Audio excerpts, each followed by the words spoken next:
What is up, you crazy sons, daughters, otters, and non-botherers? Today starts a momentous journey. A momentous journey because I will be showing you how I made this here wheel. It was made for a group cosplay that's still in development, but we did preview it over the summer. Since then, it's gotten a few upgrades, as have much of the other pieces of our costumes.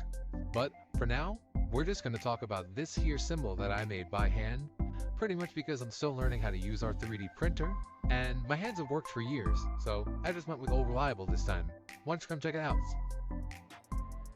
First, I did a little research and found the right logo, which took a little more time than I expected. Once I had just the right reference photos, thank you eBay, I started sketching out the logo on some cardboard.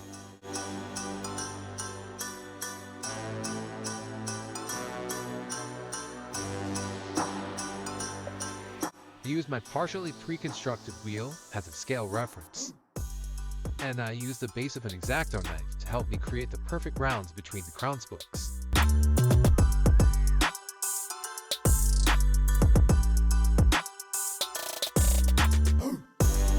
Once I had the rough shape, I started measuring inside the logo to place the bridges.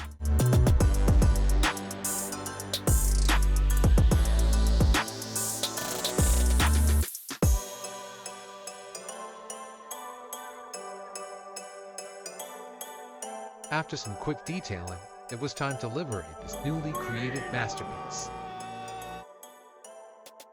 A few quick slices here, some blades swinging there, and our new logo was ready for the factory floor. I mean, not really, but something tells me this is kinda how the original logo might have been created. Beautiful. Once the cardboard template was loosed upon the world, I brought out some 2mm foam and drew up a couple of outlines.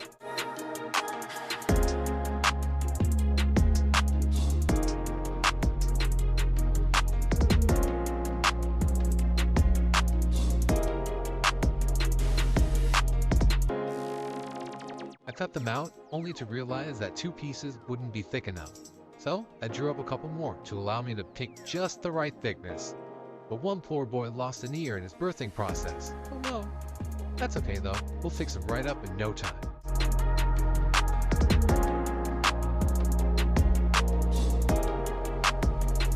Now that we've replaced his little ear and he's looking good as new, we're gonna line them up and number them. This way, when it comes time to glue them together, there's no guesswork about which piece to grab first. Speaking of which, let's glue this sucker together. I usually use barge glue to fuse my EVA foam, but I've heard any rubber cement will do. Just be sure to use this in a well-ventilated space, like outside or near an open window. And always wear a respirator. It's not worth the complications you might get not wearing it. Once I got 3 of the pieces glued together, I decided that it would be best if I grabbed our burning tool and tried to even out the edges on the spokes with good old-fashioned heat. This was a bad idea. Not recommended unless you have a much cleaner tool than I did, and you're willing to sacrifice that by covering it in burned rubber cement and foam. Nevertheless, I pushed on because I am not a quitter, and I was not willing to go through the process of making that all over again. When it came time for the crown nubs, as I so fondly called them, I made quick, easy work of them. So quick and easy, in fact, that I didn't think to record it, nor do I remember what tool I used to punch these holes out. Sorry. Once they were cut, I started stacking them based on how well they were punched from their mystery machine, and then glued them together with a little rubber cement. Now that our nubs are stacked to their desired thickness, it's time to take a look at our semi-constructed logo.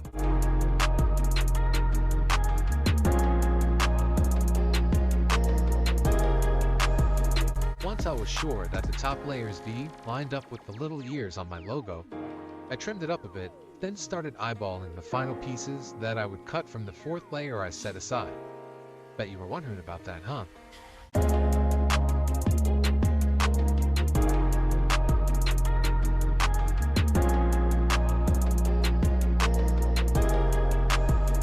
Then, it was lather, rinse, and repeat for the gluing process.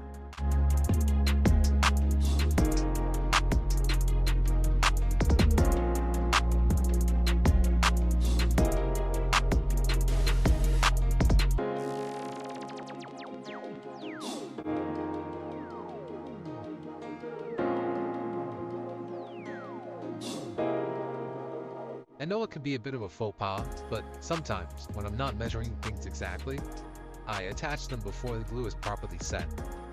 This gives me a little bit of working time to align the piece just right, though it does often cause some stress in return since it tends to delay the cure time a little bit.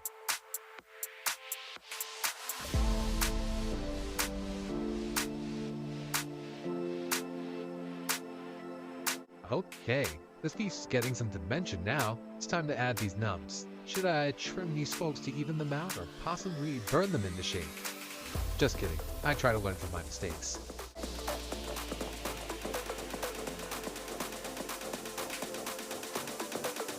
Once I had the spokes trimmed and evened out, I started dry fitting the nubs, just to see if some of them liked a certain spoke better than the others. Then, once again, we began the gluing process. Though, this time it felt a little bit more like a booping process. Boop, boop, boop, boop, boop, boop, boop, boop. Oh, that little guy looks like he prefers to be on the end. He must be the property brother. Boop. Now that we're finally done gluing, I'm just gonna double check this piece. That will be part of my final trick. Trim that bad boy up and set him aside for later. I then added a single layer of foam clay to the V before I realized my camera had stopped recording. Whoops. The next step is more of the same anyway.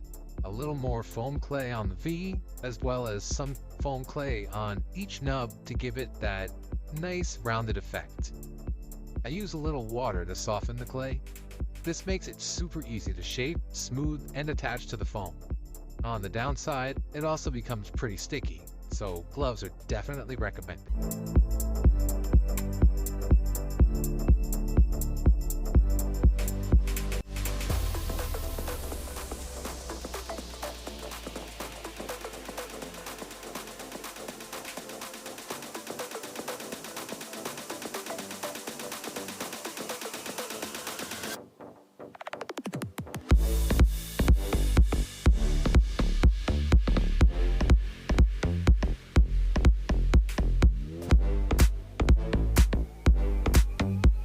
Now, onto my final trick of the evening.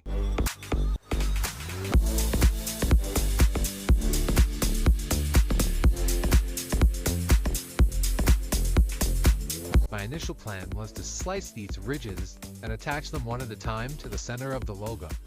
This proved to be a crazy person's task when I realized the trouble I would have to go through to space them properly. So, instead, I used my final piece as a sort of ruler. And with my previous measurements, I drew the line directly onto the logo as I pretty much julienned my breakaway ruler.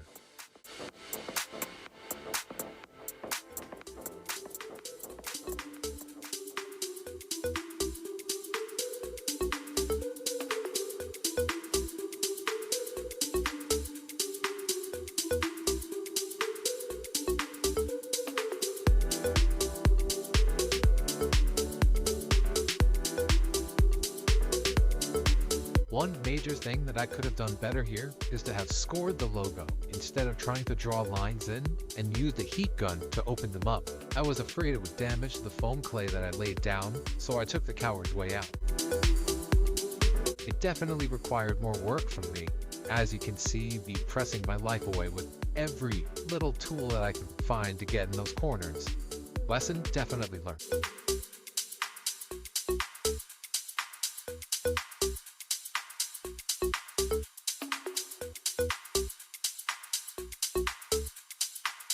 It didn't come out too bad though. I could have done a few things differently, but I'll take all those lessons with me onto the next build. Till then, YouTuberverse, I hope you make something amazing.